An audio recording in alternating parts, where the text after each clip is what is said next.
So, for those of you who don't know me, my name is Shelly Knight. I'm the GIS manager for Pechanga Tribal Government, and welcome to Pechanga. This is our tribe that you're at.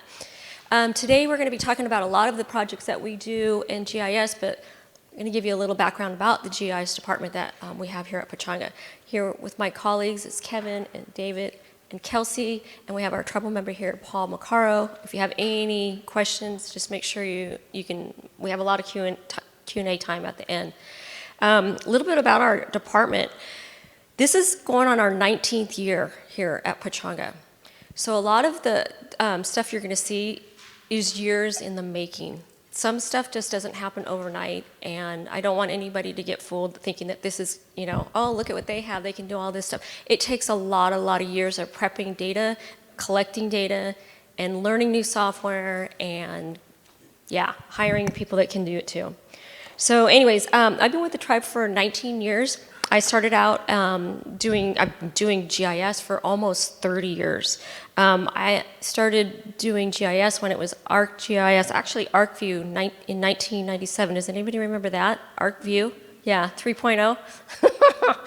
Yeah. And what was really funny is Esri went right from a 3 series to 8. Do you remember that? There was no 5, 6, or 7. It went right from 3 to 8. So yeah, those were our days trying to figure all stuff. And now, who's working in Pro? Yes. Okay, so we're going to show you a couple of things that we're doing in Pro as well. We still use ArcMap. I don't know if everybody got the email, but that is going away. ArcMap as we know it, ArcGIS is going to go straight to Pro. So in 2025, Esri is not going to be supporting it much longer. So there's that. Let's see. So these are all the departments that we do GIS for. So there's a ton of them. But when we first started doing GIS, most of our work was for our cultural department and our fire department. I'd have to say when we first started, I thought that we were going to do more environmental work, but it turns out our cultural department keeps us extremely busy, and so does our fire and our law enforcement. So these are just some of the departments that we work for. There's more. As soon as I was done with this, I'm like, oh, I forgot them. So a little bit about our tribe. Pechanga Reservation is about just a little over 7,800 acres. 7,600 acres is contiguous, and there's about 250 acres off-site. So the next couple of slides is what it's going to look like from the 1882 to 1883, and then as we went along, how we accumulated property and how property was taken away. If you guys remember the presentation yesterday with those treaties and those unratified treaties, so this is what the reservation looked like in 1882 in the pink. And then 1907 to 1931, 1997 to 2008, 2012, 2018, 2019, 2022, and then this is what it looks like presently. I don't know if you guys were there for the opening notes from our chairman, Mark Macaro. He talked about a mountain that we were able to preserve. That was Pechanga Mountain. That is right here. So we're sitting right about here, so it's just right across the freeway, right? We call it Pechanga Mountain, and if you guys remember, he was talking about that documentary that the tribe put out. It's called The Mountain That Weeps. Well, that is the mountain that weeps. So this is what our land looks like, all the allotted lands. And this is where we're sitting today. So today I'm going to talk to you about and present on the TSRs. How many people use TSRs? The titles. Okay, so you guys are all familiar. So if we're talking about land, Pechanga land, or even all Indian land, it all starts with the TSR, right? We have to see what we have and where it sits on the land. So when we get them, they look like this.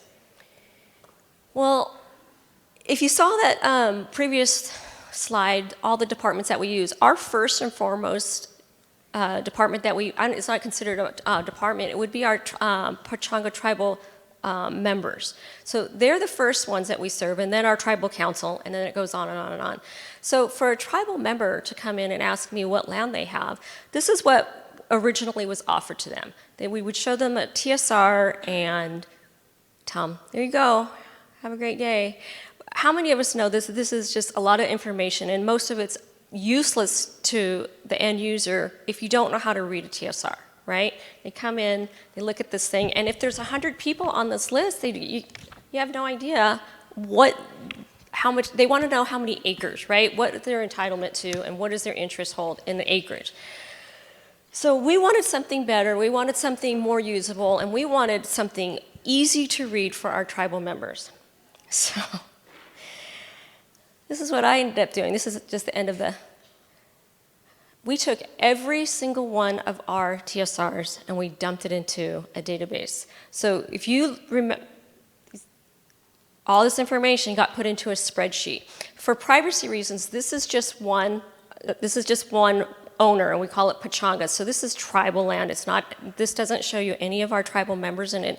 I won't be, during this presentation, I won't be showing any private owned allotments. This is just what the tribe owns. So we have to put in all of that information, and it's very tedious, and it takes a ton of time, and it does. But the reward is huge. When you see what reports we give to our tribal members, you're going to see this, and you're going to want to do this, but it takes time. It takes a lot of time. And our hope one day is that once we get all the TSR's input, that when the BIA updates our any track, that they give it to us right away so we can update these on the fly, right? But as it is right now, we're not connected live with the BIA, so we don't get these updates live. And we always get a chunk, sometimes all, at one time. So every 2 years, I'm actually doing this over again, just so you know. It's a tedious job, but like I said, the reward is huge. So once we take all this information, takes months to do, we join it into our ARC Pro. And if you could see, are any of you familiar with Pro, these are the tabs up there. You could see allottee interest report surface, allotment interest, so we can run a report based on the allotment or the allottee owner, right? And this is what the report looks like after we're done. So again, for privacy reasons, I've whited out all the names, but this is the report that they get. So it'll tell you what allotment number, who the original allottee was back in the 1800s. It tells you how big the allotment is. It tells you the date that this report was done, and then it tells you who the other interest holders are in this allotment. So again, I whited out all the names, but you could see this particular allotment has folks from La Jolla, different Indian reservations, Morongo, Pala, Palma, Pechanga, but at the other end it tells you what percentage you have and acreage you have in that. It's just a simple report, and it's easier for the end user and so much friendlier than what we get in a TSR. It is a lot of work, but again, it's much more useful for the end user. Right.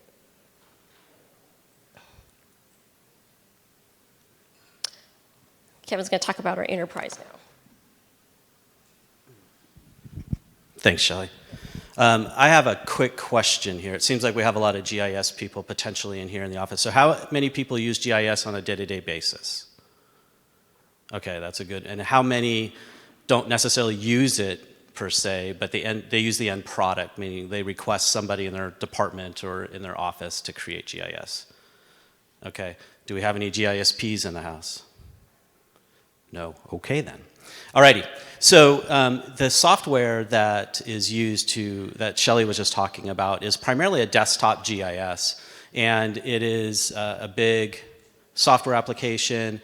It can be complex, it can be intimidating, but it has a lot of power. It's very, very powerful in not only the storage and the display of information that's in the database, but also the analysis that can be done. And it often requires dedicated staff or somebody that wears multiple hats in your organization. So somebody that might be part of environmental, but also does the GIS for the department. And this is something that is, very complex, and it's often not very seen, right? It's below the water. However, there's also WebGIS, and it's meant to be more simplified. And not to say that it's not as powerful as far as the display of information, but it is a lot easier to use and you have a broader reach. And so it is primarily can be used for browsing of information. The same data that we use on the back end with our desktop GIS is also being served on the website. And so you have a common data silo, right? And you can also pull in data from other sources if you want. And it allows the user to create maps that they want to see. Or it can be pre-made content, which is how we use it here at Pechanga. It is a lot easier to use, it's more simplified, and it allows for a lot more of individual creativity. A lot of times we'll get somebody that will come into the office and say, you know, I want a map to look like this, right? And so we have to interpret what they eventually want to see, right? Sometimes we get it right, sometimes we don't. You have to go through a revision process. But with WebGIS, the user can create what their mind wants, right? And so it's a little bit more user creative. And it is a lot more broad use. We've had our WebGIS, our enterprise, set up for about 4 or 5 years now. It didn't get a lot of use originally. And then COVID hit, we had to think of different ways to work, and it has a lot more use now, even today. And oftentimes it's in the cloud, okay? And the cloud is sort of an unknown. You know, it's stuff that's kind of out there. And what does that mean for you? And it has its pros and its cons, okay? It's beneficial because you can get set up and start running right away. You don't have to have the infrastructure. You don't have to have the expertise in-house. You don't have to deal with the maintenance. There's usually a cost associated with it, whether that's a monthly cost, quarterly cost, or a credit kind of a cost based on usage, pay-to-play kind of model, but allows you to get up and running really quick. And the challenges, though, are security, right? The data link between that server and where you're looking at the data on your computer might be a secure link, but that server is out there somewhere that your data's on. And so how secure is that? I mean, you hear about hacking attacks all the time. So, and then there's a whole another issue of data sovereignty. I'm not an expert on this. I know there's a lot of attorneys here this weekend. They're going to know a lot more, but basically it's the jurisdiction of where that data is held. And so what jurisdiction does it fall under versus where you're at? And so ESRI has an online web GIS called ArcGIS Online. And it's one that they host, they serve, they do all the maintenance, and they have all the infrastructure. And it allows you some fairly simple GIS functionality that you can do at your house or at your desk. You have the ability to create maps, whether those are maps with your data or whether it's data that's hosted somewhere else that you're pulling in. They have web applications, which are a very targeted, focused look at data for a very specific task. It's simplified. We have dashboards, and dashboards are basically a way that you can summarize information that's held in that database in a user-friendly manner, whether it's summary of data, whether it's some basic calculations, but it gives a good overall view of the data that's within this map. And this acts like a map just like you would use Google Maps. You'd zoom in, zoom out, pan, and explore the data. And then it also has a 3D capability. In ArcGIS Online, it's called Scenes. It's like Google Earth, if any of you are familiar with that. But it allows you to view your data over a terrain. And you can set up different users. Those users have different roles and different types of users that you would grant access to or not to certain data or certain information. And it is, again, something you can get up and running really quick and start producing this information. That's on the public side. But one thing that ESRI has done is basically take that ArcGIS Online and have a product called ArcGIS Enterprise. So it's essentially taking that same environment that's out there on the cloud and allow you to host it locally in your own infrastructure. Now, there's added cost to that because not only do you have the cost of the infrastructure, But now you have to do the maintenance. You have to do the updates. You have to maintain the security. But it allows you a lot more control. Plus, you know where your data is, right? Your data is in-house. You have it there on premise. And so what we're talking about here is generally taking this environment, this web GIS platform, and then putting it inside your own walls, okay? And so this is, I swear, the only geeky slide I have here. But this is our environment, okay? So everything you see down here, that's our web GIS. This up here is our data, where we have a file server, we have a SQL server, and then we have a third backup system that's independent of the IT backup and retention. And everybody accesses it internally. We have no public-facing URL or way to access it from the public. The only way you can get access to it from the outside is through a VPN. In our department, since we use desktop and the web functionality, we can either connect to the web this way or we connect directly to the data kind of moving around it.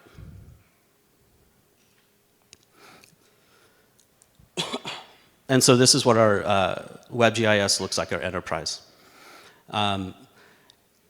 There's a lot of functionality, and the primary way to navigate ArcGIS Online or the enterprise is up here at the top. And we organize information in groups. You can organize this and set it up however you want, whether it's data-centric, where you have groups that define the different types of data you have, for example, transportation, boundaries, utilities, whatever you want. And then you grant users permission to those groups. And the way we've organized it here for us is based on department. And so obviously this isn't all the departments that we have. This is just a selection set. But basically people from those departments have access to the folders that are of their department. And we have some folders or groups that are green. The green ones indicate data within that group is editable. Most of our data is not. And very, very few select people have edit rights to data. For example, the water department, there's 3 folders. Let's say there's 10 people in the water department. All 10 of those people have access to this folder up here. And they can view the data and view the pre-made content. And we have 2 that are editable. And let's say we have 2 of the people in the water department that access this folder or this group, and maybe 3 or 4 people that have this. And it can be different. And so it allows a lot of customization for how your tribe works. When you dive down and actually select a group, the way we've tried to organize it is we have a launch pad where it's organized for people to quickly select content that they want, and this is the content that is mainly used within that department. And if not, if what somebody wants to see isn't there, they just have to go to a content button, and they can see and view all the content that they have accessible to them within their department with their rights. And there's an easy way to filter and select information over here on the left-hand side. So just as on ArcGIS Online, you have web maps, there's web maps here as well. And so when the user goes ahead and selects the map, it will go ahead and open up. All right, so this is a pre-made map that we have for our fuels management department. And this is actually a relatively new department, about 2 or 3 years now, that started out as our WUI crew that was seasonal, and now it's a full-time department. And so they go around the reservation to make sure there's enough clear space, a defensible space around the structures on the reservation. And so there's a lot of information here, right? A lot of different layers, data layers that they can look at for whatever need they want. But they can go ahead and zoom in, zoom out, pan around, turn on and off, and see information. And interesting thing about maps is that traditionally GIS has been to the building. And so now there's a push for GIS indoors. And so you can actually show and display floor plan information if you have that content. And our GIS department now has floor plan information for all of the buildings on the reservation, as far as government buildings, cultural buildings, the building we're standing in right now today, we're sitting here. And so you can display that in the web as well.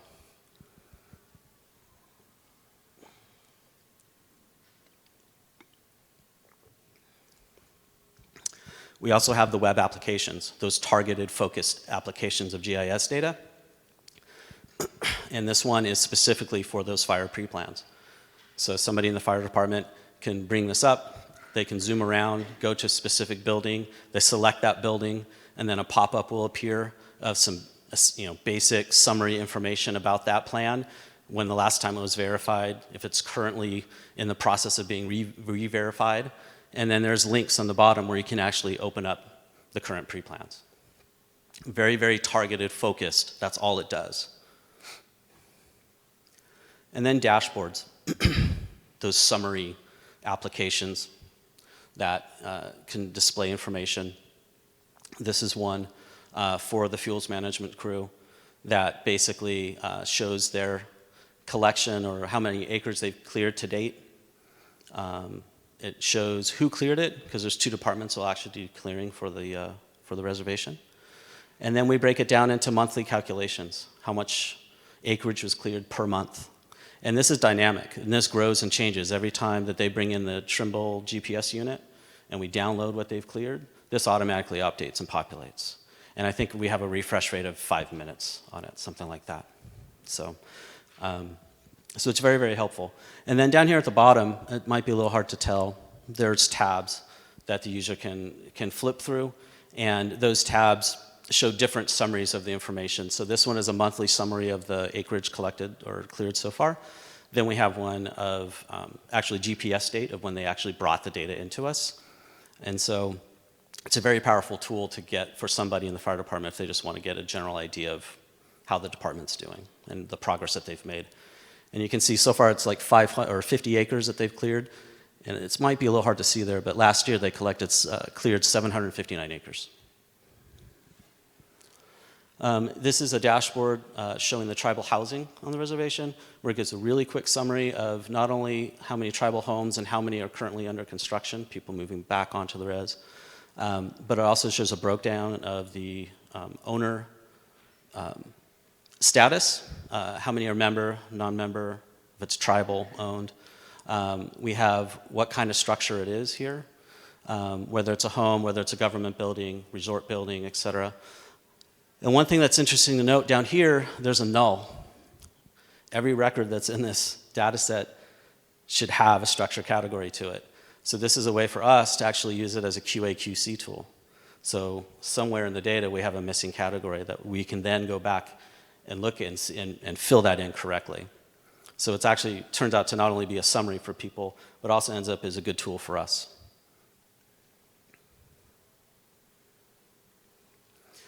So tribal land information. This is kind of following up with what Shelly was talking about, how we deal with the TSRs, data entry that into Excel, and then leverage the power of desktop GIS to simplify reports. Well, further, we can take that Excel data, import it in as a database table that then we can then serve out in our enterprise GIS and leverage it in different ways. And so this is a web map of the allotments on the reservation that a user can go ahead and select an allotment and get a pop-up of some very simple information, and then be able to open up those different reports that we generated through the time that we have them. And this is a dashboard, and instead of a dashboard that just displays a summary of information, this is more of an interactive dashboard that's using that same Excel data. And so a user can do the same thing as they did in the map, where they can go ahead and select an allotment and then get a summary of that allotment, including the original allottee, and then those reports in PDF format. However, you can also select the allotment and then populate these information cards about information about that allotment. Not only the allotment number and how many acres that is, but also we have here the native status of the allottees on that reservation. Member, non-member, or if it's tribe. And then just like in the fuels management dashboard, we have these tabs on the bottom that can go through the different information, as well as the native status or the tribal affiliation of those allottees, and then the allottees themselves, the list of the allottees on that. And then we've also calculated in there the percentage and acreage. But to go further from that, you can select an allottee, and then it will give you a list of all the other allotments that that allottee has, and the acreage and percentage of those as well. But wait, there's more. Because then we can also, let's say you don't know where those allotments are. You can select the other allotments, and it will highlight those other allotments in the map. So you get an idea of the spread and where the interest holdings are of that particular allottee. So we've been able to leverage data and leverage our web GIS, our GIS enterprise, to get more of a broader usage of GIS for the different departments on the reservation. And the tools are very powerful. As I don't know how many of you have seen the documentary that I think is in the hotel rooms about Pechanga and the Liberty Quarry fight, but we were able to leverage the data and the institutional knowledge of the tribe to help fight that fight.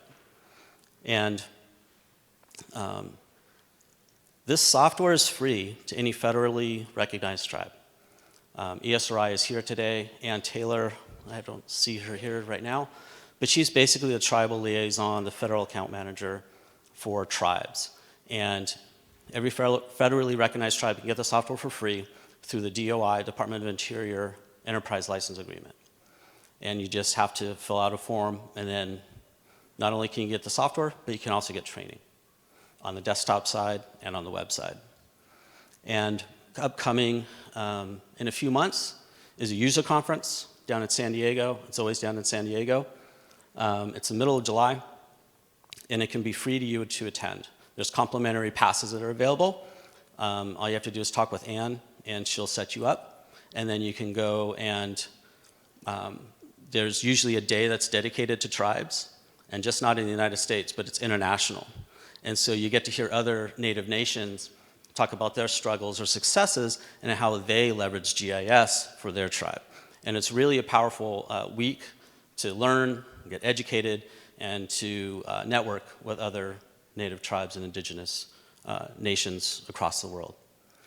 And as Shelly mentioned earlier, we're a department that's 19 years strong. We're fairly mature GIS. We have over 60 years of experience between the two of us. And she was talking about ArcView 3. How many of you remember ArcInfo 7? Ran on a Sun Spark station. All right, you're my people. So there's no Windows, there was no GUI. It was all command line based to produce a map. So, but it doesn't mean you can't start now if you haven't, or you can't grow and evolve to more powerful, more dynamic data. And kind of using the analogy, Chairman talked about the great oak. Everyone starts out an acorn, right? And you all evolve and grow into this, great, wonderful tree. So I'd like to leave you with this, that if a picture says 1,000 words, I would argue that a map says thousands more. So. I want to reiterate something real quick. Kevin touched on this. We're 19 years in the making here, right? Other tribes, when they first start with GIS, it's going to look different. And every tribe is different. Every tribe has different rules and regulations, right? For our tribe, we cannot put anything on the cloud. Other tribes can. And then you can utilize the web-based applications. Well, we can't, so we had to come up with another solution. So we have the GIS Enterprise in-house, right? So everything we have is stored on our database, right? We don't store anything on the cloud. That way, but it does hinder us a couple of different ways. We can't send somebody out with a tablet on a project that's 30 miles away without them having to VPN in, right? We have to have them logged into our database here in order to serve it. But we've worked around it, and it works for us. One thing else too is our data is secure per department as well. So, for instance, our cultural folks are not looking at the environmental data, and vice versa. Our environmental folks are not visualizing the cultural data. So it's secure by Pechanga's rules, but also by department too, because what's important to one department may be important to another, right? So anyways, I'm going to pass the baton over to our environmental director, Dr. Stricker. Good morning. My name is Kelcey. I am the environmental director for the Pechanga tribal government. I think Kevin and Shelly gave a great overview of our GIS department. They do a ton of stuff for us. Certainly we couldn't do our job in the environmental department without GIS and the data and the maps and the figures that they provide. And this is the entire department. I don't know that they made that clear, but both of them are here today. They do a lot of work. I'm going to talk about one of the projects that we're especially excited about in the environmental department and talk a little bit about the connections between lands management, GIS, and some of the other jurisdictional issues as well, and how we're managing that. So as Shelly mentioned, while the tribe has about, I believe it's 7,800 acres in trust, not all of it is contiguous. So I'm sure everybody's familiar in the room with the fact that tribal reservations do not encompass all of tribes' original lands. And so many tribes, including Pechanga over time, have worked to bring land back through purchase and acquisition and through other methods. And so this is a project that is taking place on a piece of property that is not contiguous with the reservation, but is very important to the tribe. It's currently kind of referred to as the Audie Murphy property. Does anybody know who Audie Murphy is? Just curious? Yeah, okay, Army. He was a hero, war hero, owned some property out here in Southern California. And eventually some of it made its way back to the tribe. So we talked a little bit about data privacy and that kind of thing. So for that specific purpose, while I'm sure you could probably do some of your own digging, we've removed a lot of the labels and references on some of these maps. But the purpose is just to kind of give you a general idea of this open piece of land here, undeveloped, that's surrounded by suburban development and increasing amounts of housing development. So this piece of property here is now back under tribal ownership and control after a very long time. And we are working to do some restoration out there to repair some of the damage that's happened over the many years to the environment. While I won't speak too much to the cultural purpose or the cultural importance of the land, because that's not my area of expertise, I do have our cultural coordinator, Paul Macaro, here. I know Shelly had a chance to introduce him earlier. He is going to be an excellent resource for any questions on the cultural significance you may have. I have a couple of references in the slide that are taken from our publicly facing website. Anything outside of that, Paul is going to be your guide to answer that question. So there are significant cultural resources. In addition to that, we took the approach when we applied for a grant from the U.S. Fish and Wildlife Service that animals are part of the cultural resources of the tribe. And so our focus for this particular grant is to restore habitat for pond turtle and burrowing owl. So a little bit about the pond turtle. It's endangered in Southern California. A lot of that has to do with long-term water diversion projects, dams, alteration of surface water habitats throughout Southern California that's associated with urbanization, development, and farming. So as the pond turtle has lost habitat, we've lost the pond turtle.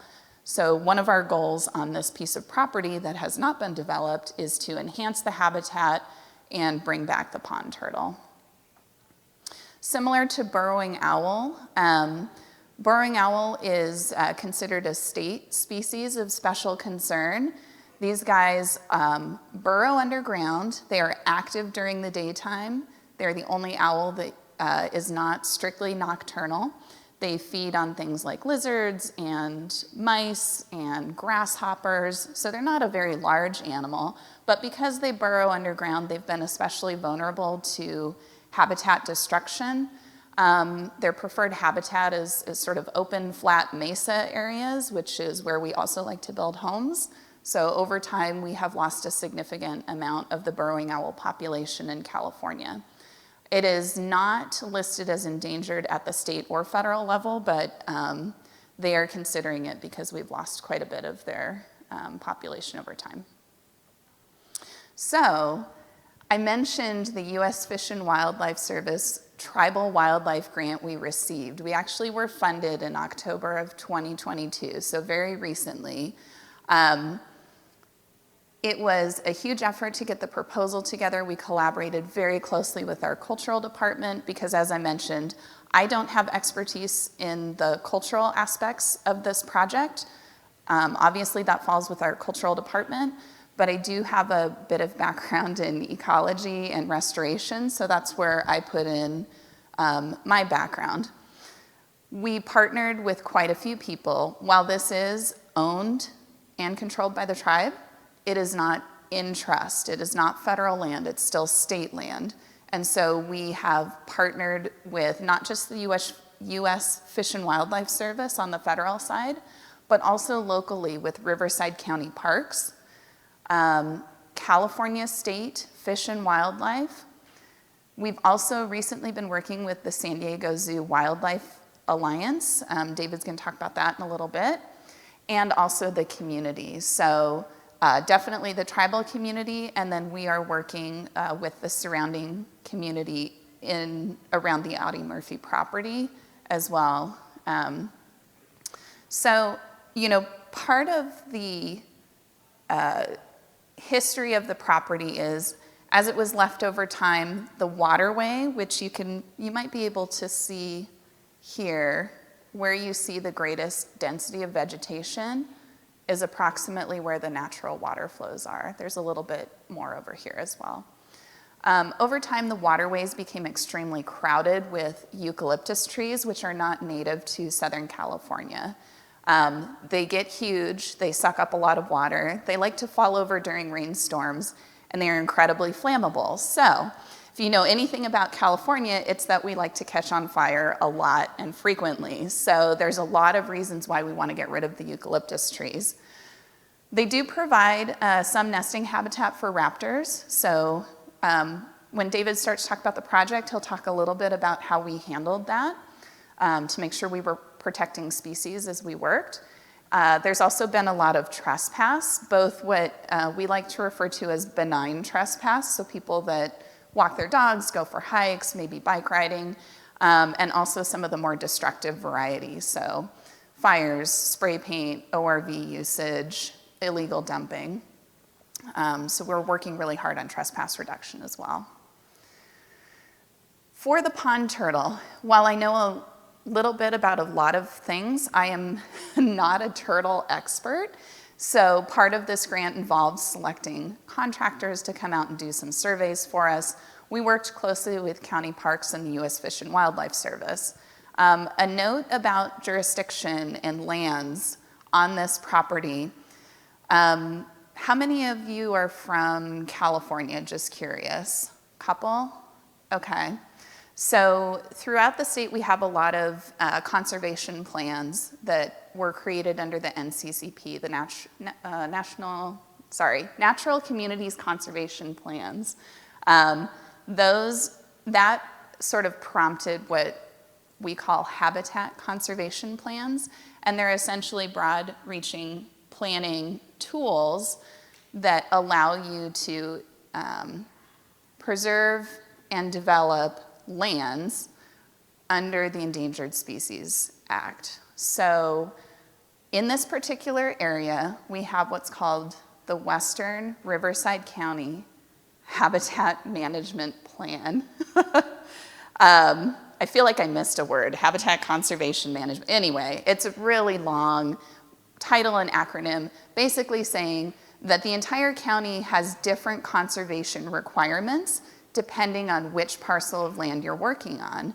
So that's where we work pretty closely with GIS as well, because when we're doing work in a certain area, we'll have to call them up and ask them what the conservation requirements are for that property. So it's another reason why we work closely with county parks. I am going to go ahead and turn this over to David at this point so he can talk a little bit about eucalyptus removal and some of the other work we're doing on the property, because he's the one that's, I'm like the armchair biologist, he's the one that's out there actually doing all the work. Thank you, Kelcey. Yeah, I'm David Newman. I'm the environmental program coordinator now. So we'll talk a little bit about this project. This is an overview of the pond turtle, the burrowing owl, a little bit more information. Kelcey's already hit that point. We're working with just reached out to the San Diego Zoo Wildlife Alliance. They're actually going to be working with us for the burrowing owl aspect. We're going to be using their rubrics to go out and see if the habitat or the Audie Murphy site is actually good habitat for the burrowing owl. So that's going to be starting up pretty soon. Main part of this project, as Kelcey said, you can see on the right, the map, that V shape is actually all eucalyptus trees. In the waterway, you can tell the flow of the water usually goes as the arrow, right? If you look at waterways, so you can see where the flow of the water. Present habitat for birds. We have a limited funding. We received some funding from the U.S. Fish and Wildlife Service, but getting in there, it's a little more, eucalyptus trees are a little more dense than we thought. And preserving habitat for the aquatic animals is the majority of what we're trying to do today. Some of the challenges is we're trying to remove the eucalyptus tree with little ground disturbance. Due to the cultural sensitivity of all the things that are on the ground. So what we're doing is we're actually stumping the eucalyptus trees so that we're not disturbing any of the soil and then coming back in and injecting them with a herbicide.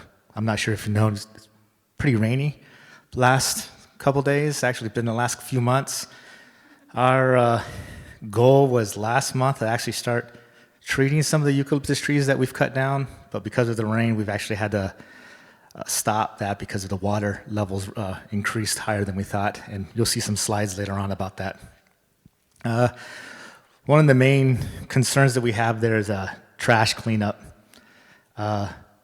One, because of the sensitivity, this has been a known dump site for several years, probably about, I remember 8 years ago going out there, and there was construction. Someone from a construction company who went out there and just dumped all kinds of construction material, broken glass, you name it, and you get so small and beat up that there's also cultural things on the ground. So when you start cleaning up things, you can't actually just pick everything up and just throw it away. That's why we're working hand in hand with having a culture monitor out there with us to make sure. But we're continuing to find food wrappers, plastic, bags, roadside dumping's common, hydroponic systems. A lot of illegal grows are happening probably, or actually it's not illegal now anymore, but people are growing in their houses, and then whatever they're done with seems to end up on this property across the street because all those houses in the area. So we've been working with that. City of Menifee, we found out, actually has a great illegal dump on their website. So past few dump that I've found coming on that property, I just go on their website, take a couple pictures, put a pin with our Turnbull, we kind of put the coordinates in, and they actually come out and pick up the trash for us. So it's been working out pretty well. Some of the signage we created, we try to make it a little more friendly, like, stay the F out, but, just nicely, hey, native, ecological restoration in progress, do not enter. With the sign on the right behind it is our legal one. It's like, hey, no trespassing in accordance to ordinance, whatever. So we have several different areas of trying to keep people out of the area. Still, it's still an issue. continuing to be an issue. Hopefully with more presence, we can keep that down. But we're continuing to work with the city and the tribal rangers maybe for a long-term plan to reduce that. I mean, it's gotten to the point where we're falling eucalyptus trees, and I have, kids out there, running around in the woods, and we're trying to keep them out while trees are falling down. I mean, because it's just used to out there playing. It's just one of those things that we have to continue to try to communicate to make sure people aren't out there. And we have a lot of, they think it's open space, so motorcycles. We've put these, I see all those rocks behind that sign. On the main road, our public works department went out there and put all these rocks out there to try to keep trespassers out. Well, with motorcycles, what do you do with a motorcycle? You just go up and around, right? So they just go up to the hillside where the rock stopped, go around, and still come onto the property. So we're still trying to deal with that. It's going to be a continuous battle, hopefully with us reaching out to the community, that they'll know that this is a site for preservation. Some of our status report on our project. November 21st of this last year, 2020, we did a flyover with a drone and photography as starting point for our GIS story maps. I think there was a couple presentations about people developing story maps. We're doing a baseline survey of what the property looked like before, and then continuing throughout the property, coming in and taking pictures as updates. November 21st, 23rd, initial vegetation mapping. I went out with the Trimble. We kind of went out, dissect the property, figured out, what type of species were there, any pertinent species that we thought. We went ahead and captured that point. We also not only did the vegetation mapping, but we also set up photo points. With our Trimble, we went in and caught the location. We set up 10 locations that throughout the project we'll go back and take pictures. And with Kevin's help and Shelly's, we're actually able with the Trimble to go back to that exact location, set up the tripod, make sure it's leveled right so we can get the same exact point. So that's why we're using the GIS, and we'll continue to pass that information on to them.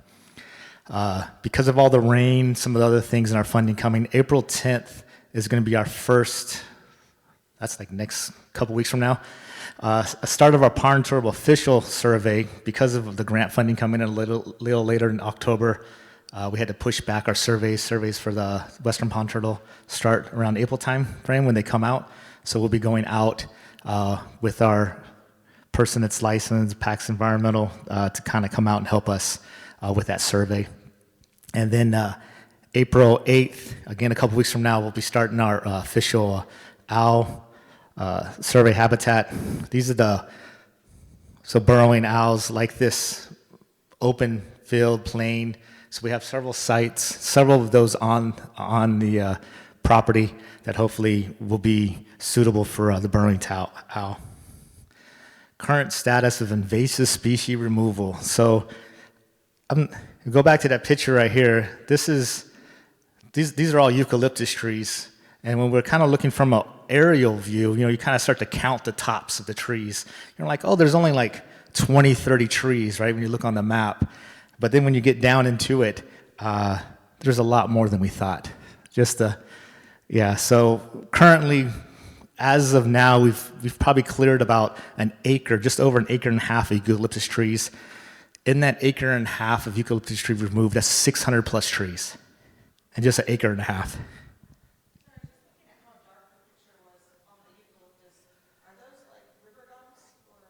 Blue gum. Yeah, so it's the majority of them, the blue gum eucalyptus. Some red in there, but most of them are the blue gum. Yeah. Yeah. Some of them are red, some of them are blue. So it's intermixed between them too. So within that time, we kind of started taking account of how many trees have we actually cut down, just as a status, and we kind of did diameter to larger ones. And we're having 3-inch diameter trees that are 15 feet tall, right? I mean, it's nuts. You get in there and it's like you have to get the small ones out of the way before you can start following the bigger trees. So with the help with Fuels Management Crew, we were able to get in there and cut down 600 plus trees in an acre and a half. Tamarisk, as of now, just under an acre, 7.5 some tree tobacco, just some fairy spots. We were able to go out, capture them with the Trimble, and then have fuels management crew go back out later on and hit those spots for us and say when they've cut them, and they capture it when they've been cut down. Found some palm tree saplings underneath the eucalyptus trees after removing inside the waterways. And then general fuels weed work around the area with just over 5 acres. And that's from a fuels standpoint, trying to make sure that we keep the weeds down. As of now, hopefully soon be introducing native vegetation to help offset that. So, picture, I was trying to say maps make 10,000 words. Is that what you said, Kevin? So I'm trying to, so this is where it was, this is where the pond is, and what it looked like before. I'm not sure if you can tell, this is the work that's been done, and that's 1.5 acres of eucalyptus trees that have been cut down. Doesn't even look like anything. So we were supposed to, we're like, oh, we had objectives of cutting down 10 acres. So 10 acres is actually that whole square that we said that we were going to be able to manage. Yeah, 1.5 acres in 6 months. It's been, I think we over-projected. Yeah, I guess is a good way to say it. Yeah, that's right. So we're still getting into it, again, with the sensitivity of that area, making sure that we stay on that track. The work's a little more than we thought, but we are getting it done. So just, this is our potential pond turtle habitat. Just a quick pictures we've had. This is what it first looked like as of 11/21. That's the pond right there itself. There's a willow growing around, but majority of the stand is all eucalyptus trees behind. This is when we first started getting down all the little saplings were down, so we cut down to about 6 inch or so. The taller eucalyptus trees were still standing. Again, the pond turtle, and this is as of February 18th. We have just a couple of the large eucalyptus trees standing. The pond, because of some of the rain and stuff, has actually gotten a little bigger. But those trees in the background now are actually, as of now, been cut down. I just haven't taken a picture. So we said that some of the water's returning from the eucalyptus trees. That's the original pond site. You can't see it because of the willow trees and everything that's around. But because of after us cutting all these eucalyptus trees down, the pond itself is actually getting larger than we thought. We thought it was actually only contained in a small area, but the more eucalyptus trees that we're cutting out, the more water's actually growing in the ground. Fuels management crew was actually having to wear boots the second time we went back out there because of the water. After we cut down so many of the saplings, so much water was returning up. And this was before the rain. I mean, this was after 5 years of drought, us just removing eucalyptus trees and all this water returning. So the ponding itself is probably actually higher now with all the rain. This is before the rain happened. So potential of the pond actually being larger than we thought. This is our reference site on the property. It's on the southeastern part of the property. It was selected because of the native trees, native shrubs, native bunch grass, and the native annuals that are found on the site. So we're using this as a sample of what we turn the rest of the habitat into. A lot of bunch grass, yerba mansa, willows are all in there. This is where we took our plant palette from. So all the plants that we're going to be reintroducing were ID'd and identified from this area right here. So community involvement is a big part. What we're trying to do now is reach out to the community, youth department. There's actually a youth area that we can come out and help us with this project. We're looking at April 29th. We'll see how the weather is. If it's still too wet or not, we might have to push that back. But I created this little volunteers needed sign, put it on our Instagram. We have a couple good employees in our department that actually really manage our Instagram account. If you not know, environmental@pechanga.com. Check us out. And I have an Instagram account. But we're going to be removing some of those invasive species and also cleaning up some of the illegal dumped items in April. May, we're looking to go back out and again continue to clean up some illegal dump. We're trying to concentrate. There's an area with someone dumped a lot of glass. So we're going to try to get in there, do a lot of handwork in that area. And then May 27th, we're going to be decommissioning some of the trails and prepping for native plant vegetation. There's a lot of trails on the property. We've some of the larger diameter eucalyptus trees that we've dropped. We've cut them to about a 10 to 11 foot section and kind of start to put them on sides of the trails to try to make people not come as readily through it. And then the idea is to actually start dropping some of all the, because we're not leaving any of the woody material on site, we're actually chipping or removing it. And all the chipped wood from the eucalyptus, we plan on spreading it out on some of the trails, kind of putting it in, and hopefully start to put some vegetation back to start decommissioning the trails. Oh, shout out to the Pechanga Fuels Management crew and Pechanga Public Works crew. Didn't get a picture of them, was trying to. These guys actually do majority of the work. I get to kind of help out, haphazardly kind of thing. Actually, they tell me usually to get out of the way, because they got to have a system. They have a system they like to work. So big shout out to these guys. These guys actually do a lot of the work that we have going on at that site. So this is the overview of the site from the side looking east. But we're trying to turn this receptive site into more of a sustainable habitat for future generations. So just a quick wrap up. First of all, we agreed to enhance 10 acres, not cut down 10 acres of trees. But, I think David hit on all the high points. The only thing I wanted to mention is that eucalyptus, as you can see, there's quite a bit in the area. It does provide some habitat for raptors and other nesting birds. So part of it was funding related, definitely. But we focused most of our tree removal during the winter months, so December, January, because we wanted to avoid bird nesting season. Obviously, you could see from the figure or the pictures that David showed, we didn't, in terms of total coverage, didn't do a ton of work. So this is actually a multi-year project and plan for restoration. What we are starting with this U.S. Fish and Wildlife grant is just the beginning of what we hope is many years of work to restore this habitat. And then just finally, I wanted to mention that not only are the eucalyptus being removed because they're a non-native species and some of the problems I mentioned earlier with water consumption and fire, but our native trees are not quite that tall. And so view shed is really important. There is a cultural component to being able to see certain things as well.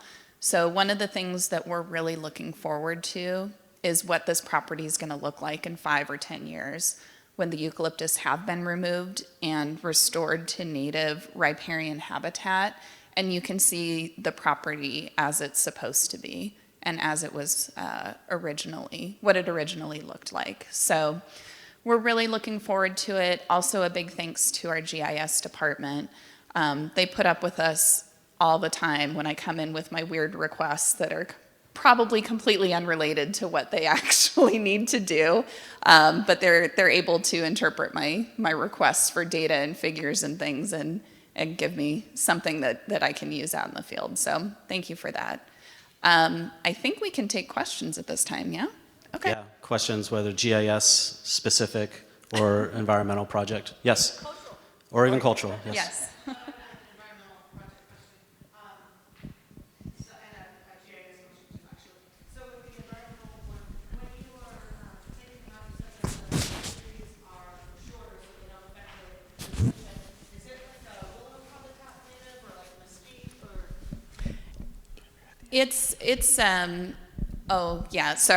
Just to repeat the question for those who didn't hear, what's the native riparian habitat? So yeah, it's willow, cottonwood, probably some oak trees, but yeah, in the area, we have southwestern willow flycatcher, which depends on dense willow habitat in the riparian area, so that's probably what the original native habitat. As a complete sort of side note, I've worked on a similar project elsewhere where we did eucalyptus removal, and it was like a monoculture like this. We were really concerned about the native seed bank, but after a pretty solid rain, it all came back after about nearly 50 years of eucalyptus. So we're pretty sure there's something hiding in the seed bank over there. We're really looking forward to spring. I think it's going to be good. Okay, great, thanks. And then my GIS question was, you were saying that you have the departments really separated, and that one department doesn't look at the information from another department, but are there projects that cross those boundaries? Because I know, especially within environmental and cultural, a lot of times there's a lot of overlap, especially for climate change planning, looking at drought histories, things like that. Yes, I mean, there is some crossover, and one thing I didn't highlight was we actually have a tribal government group, and in that tribal government group is data that all departments can see, and so that's sort of where that crossover happens. And there might be a specific project, let's say we have a wildfire that is started and is close to the reservation, and there's some cultural things that might be in that area, so we'll create an abstract layer of sensitivity, basically boundary, and we'll give that to our fire department, and then they could take that out in the field to the command and say, hey, can you try not to, do retardant in this area, or no bulldozers in this area? And so that would be something that would be really specific, that it's crossover, but it's only the fire department can see, right? And it's abstracted to the point where it's not detailing any of the cultural significance of exactly where it is. It's usually project-based. Like, for instance, I got a request yesterday for some cultural information on a project they're going to be working on. I said, we have that information. However, you're going to need to get permission from the director of cultural. So we go through that way, too. I'm pretty good about not sharing. Thank you so much. And sorry to ask questions and then run. I have to go get on a board meeting, though, but it was a wonderful presentation. Not a problem. Thank you. Any other questions? Yes? Can you talk about how you contract with the Morongo Band for your recording of BIA information? Why? Yes, we can, because our spokesperson right here, Matt. So for those of you who don't know, Pechanga contracts with Morongo, who has a realty company program, and they do all of our BIA work for Pechanga. So I'm pretty sure Matt can answer any of your questions, right? I mean, I don't mean to put you on the spot, but he's our go-to guy. He works for Morongo, doing all our BIA work. And you missed all of how we don't use our TSRs. I'm sorry, I had to take my wife out to the car. Oh, okay. I have a 6-month-old baby, so yes, we contract the realty function on behalf of Pechanga. We entered into a contract with them. We do that with Pechanga. We also do that with Saboba and Chemehueve, which is on the border of Arizona and California, down there in Colorado River Basin. We're actually getting ready to bring in another tribe as well. So about 7-8 years ago, my boss, Karen, who I don't think is in the room here, had made a decision basically to offer up this service to tribes here in California that were needing assistance on getting realty documents processed, through. And so we started offering that service up. More tribes found out, and then they kind of reached out to us. Specifically with the GIS department, I provide them with updated title status reports, ownership lists, and so they take that information and build a database. And I think they showed you, I just didn't happen to be in here, but they've built something really, really cool that I end up using daily because it's much more easily accessible. I can just open up a web page and pull up some information. And so it's more tribes should be doing this. Like if you've got if your tribe has a realty office in, whatever state you're in, and you guys are pretty solid foundation, you can start helping out other tribes, and assisting them in getting, realty stuff completed.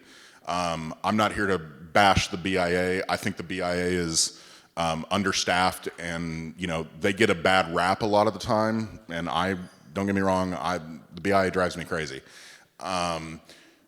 All that being said, I think that in certain instances they're understaffed and they don't have the manpower and the time to do things in a very quick manner. And so we try to offer that up, and we work with, the GIS department pretty closely and provide them with whatever info we can, and then they in turn give me maps and make my life a little bit easier for, processing leases or, deeds is a big one out there, and then also fixing title. That's one of the biggest things that we do, is fixing title. In the Pacific region, title is, frankly, the title department up in Sacramento has just been behind the curve. They can't catch up. There's 100+ tribes in California, and so we offer something like that because we also have an in-house land title and records office, and we're one of the only 2 tribes in California that have that. Is that good? Yes, thank you very much. Any other questions? GIS, cultural, environmental? One more thing. You touched on something that I want to reiterate also, talk about helping other tribes. When we first started, there are a lot of tribes within Southern California region, and not all of them have GIS departments. Most of them do. But we created this group, we called it the Southern California Tribal GIS User Group. And there's somebody from every tribe, and we tried to meet quarterly, and we would kind of just show each other what projects we're working on, what we're doing, what works, what don't work, don't go down this road, try this, try that. We even mentored to tribes that didn't have GIS departments and whatnot. The group kind of dissolved because of COVID. Right? We were meeting quarterly, and it was neat. We got to see each other. We got to meet each other. Our colleagues, working on really neat stuff going on in tribal lands. I'm going to try to redo that this year. I'm going to try to reach out and say, hey, we need to get together, even if it's at the UC in July. Let's all get together. Let's talk about what we're working on, because there's some really neat work going on in Indian land. Agua Caliente has a really good, strong GIS department. San Manuel has a pretty mature GIS department. All in Southern California. We have some really neat stuff going on, but we can also mentor to the tribes that need help too. We would go out and show them how to use a GPS. That was one of those days what well, let's just show you. And what we do is we upload it, and this is how we upload it, and this is what we do with them, what we can and cannot do. Mentor to other tribes around you. Show them what you're doing. Get them interested. Just to follow up on that, that is the most beneficial thing you guys can be doing back home, is stop with the idea that, I know some tribes have hated each other for 150 years because somebody stole a horse or whatever, crazy thing. You guys are better off when everybody is assisting and helping each other. What is it, the tide lifts all boats, and so, it's one of those things where the more that you guys are helping each other, the better off and the easier job will be. I will say, starting a GIS department today might be a little bit easier than it was 20 years ago. 20 years ago, no one, and I mean no one, was sharing data. Now you get free data all day long online. Our GIS Online has free data I can look up stuff in Oklahoma right now. There is free data everywhere. I will tell you a story. There was one of the tribes down in San Diego. One of the gals used to come. She was a tribal member, and I think she worked in environmental. I'm not sure what department was in environmental. Anyways, she really wanted a GIS department, and they didn't have one. So she encouraged her council to come to the UC in San Diego. And we were just so happened presenting a project that we were working on. I might be utility or something like that. Their council reached out to us outside the doors and said, hey, listen, would you mind coming to our tribe and going before our council and explaining what Pechanga does for GIS? So what we did, we got a hold of the user group, and we got a lot of heavy hitters from Samuel, Agua Caliente, and we brought a field of workers, and we put on a presentation for their council. And to this day, they have a GIS department now. It worked out really well for them, because it has to be important for your tribe, and she made it important for her tribe. So they have one. I just want to put some thoughts together and just tell you how proud I am to be a tribal member here at Pechanga. My name is Paul McCarroll. I'm the cultural coordinator. Thank you for being here and making your way through the storms. 20 inches of rain, who knew? But anyways, I was there at the beginning of our GIS department. I was in that PowerPoint presentation to our council and telling them how important it was for the fire department and especially us at Cultural. And it's just reframing, restoring our ancestral territory in the understanding of, you know, where our villages were. And this village in particular, in bringing it to the project that Environmental's been working, it's Tawila Boyamak, you know, it's West Tawila. And it's just so incredible. That initial map she showed you, if you saw all the houses around, those were supposed to be houses. 105 acres were all going to be houses. And the tribe, the legal department, and Cultural together, we were able to talk talk the developer into making him an offer he couldn't refuse, because it was going to be too difficult for him, too expensive for him to build, because it's all cultural, it's all environmental. And so we were able to get that. It's called the heritage parcel. We gave them a tax benefit, and we have the land, and then hopefully one day it'll get into trust. So it was saved, you know. But now it's like, you know, one of my favorite lions in Jaws. You guys remember that? They're about to get attacked in the evening. They're sharing war stories, and he's telling about the bomb that he delivered in World War II. And he's in the water, and he's about to be rescued, and this PBY is going to come up and save him. And he goes, "I'll never wear a life raft again, you know. I'll never, you know," because he about to be saved, and that was the scariest part, because all his counterparts were getting eaten alive, you know, by the sharks. That's what Audie Murphy is. It's about to be saved, but you see how it's being put upon, and by the trash, by the people that are tagging our rock art site. I mean, it's a ceremonial area. One last thing I wanted to tell you about the Pa'ila and Kukul. Pa'ila is the pond turtle. The reason why we use them as shakers is that they could go into the water and they wouldn't die. We're deathly afraid of water and very respectful of water. It's so powerful, and they could emerge, and they were powerful. So those are very significant in Kamalam. They're original people of the world. The other thing is that the Kukul being the same thing. They would go into the ground and reemerge, and that's their power. So restoring that and reimagining it is just amazing, and it can be done thanks to maps and thanks to people that care, and environmental and biological genius that we have. I'm just so proud to be part of the team here. All right, thank you guys. Great. Thank you so much, Paul. Any other questions that you may have for us? Yes? Just a quick question to follow up on the concept of mentoring and working together. Do you have any thoughts or programs or ways that you connect with the youth in your community to encourage them to explore GIS or mapping as a career option to increase that presence? Yeah, so there's the tribal school on the reservation, and a youth group that also continues through the summertime. And in years past, there's been an internship program for tribal youth of various ages, and they would go to different departments in the government and on the casino side, I believe, to explore different opportunities and to see what they like and don't like.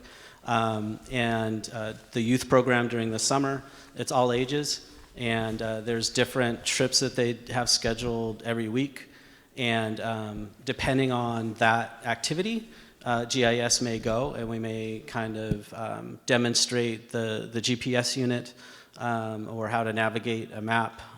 We actually did a treasure map activity once in the park, where it actually took a lot of effort for us to create this fake map that looked like a treasure map, and X marks the spot, and basically how to navigate and find these different things. And we had things like, have you heard of like geocaching, right? So it was kind of like that kind of environment, like a scavenger hunt.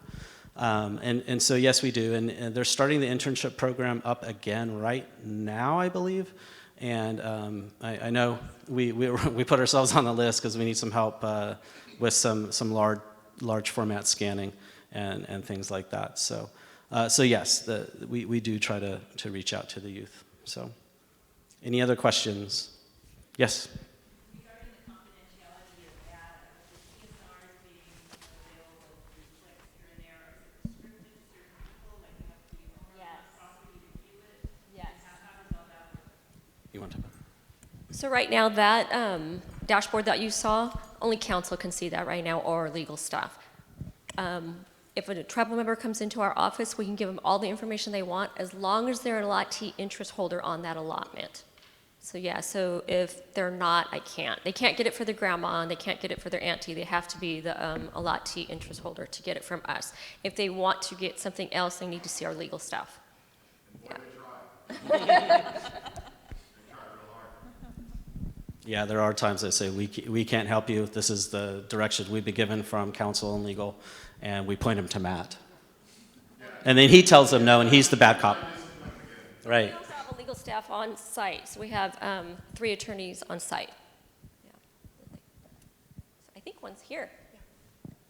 That's cool. Yeah. Anything else? Yeah. I know we're coming up on time, but always exciting to see what Pechanga is working on in the GIS realm. Quick question on enterprise. Can you touch a little bit on how long that took to get up off the ground and maybe some challenges you had faced for tribes who are trying to get that implemented? You know, ESRI has a famous saying, it's 3 easy clicks, right? So I'm going to say 3 easy clicks, 3 easy steps. So yeah, there was a struggle, obviously, and this was not our first rendition. We had an earlier rendition that was just 1 or 2 servers from 10 years ago. And it wasn't necessarily the portal or the GIS Enterprise, it was more just ArcGIS servers that we were using to serve for Google Earth, right, to consume and be the browser of that data. And then when ArcGIS Line got more legs to it, and then they developed or packaged up, I guess I should say, ArcGIS Enterprise, then we kind of leveraged that and went on. We have a really robust and strong IT department, and we already had the infrastructure in-house that was set up and running. And so all we did was leverage that. For us, I know it's a love-hate relationship between departments and IT. It usually always is. We have a really good relationship as far as the GIS department, and where we've been given certain rights to be able to get things done. And so a lot of that installation we did in our department with a little bit of assistance from IT with some of the domain stuff and router stuff. So I would say it probably took, I don't know, a month of intermittent time. Wasn't dedicated time to get it up and running and go through that struggle, and it was a propped up test environment. And then maybe 3 months to kind of work out the bugs internally and get things right, and then we started exploring with like beta testing with some of the departments. Culture was one of the first departments, and fire, and our water department. And then that was like the first beginning 2 years, and that's sort of how we kind of limped along and kind of built out the pre-made content for the different departments. But COVID is really where we had to go full throttle. As soon as things shut down, we were on remote work, so all of us were working from home. That's when we really were able to take the time to get it to where it is today. Yeah, and getting more acceptance in the other departments. So it is, if you were actually to sit down or have a consultant come in and do it, they'd probably have it up and running in a couple of weeks, right? And then do that testing and stuff, that might be another month or 2. So, you know, you just have to pay that consultant to do it, all right? And I don't know if you've hired GIS consultants from ESRI, but they're not cheap. So, or I know there's other programs and things that you can get involved with them, but it's an annual maintenance fee, so. But that's another benefit, though, of ArcGIS Online, right? If your tribe is willing to have data that's outside, you know, we're not. So we had to go this direction, right? But if you're a tribe that's okay with it, then you can get up and going today. So, any other questions? No? Well, thank you all for coming. We really appreciate your time here with us, and enjoy the rest of the conference. And hopefully it'll be sunny for you by tomorrow. Thank you.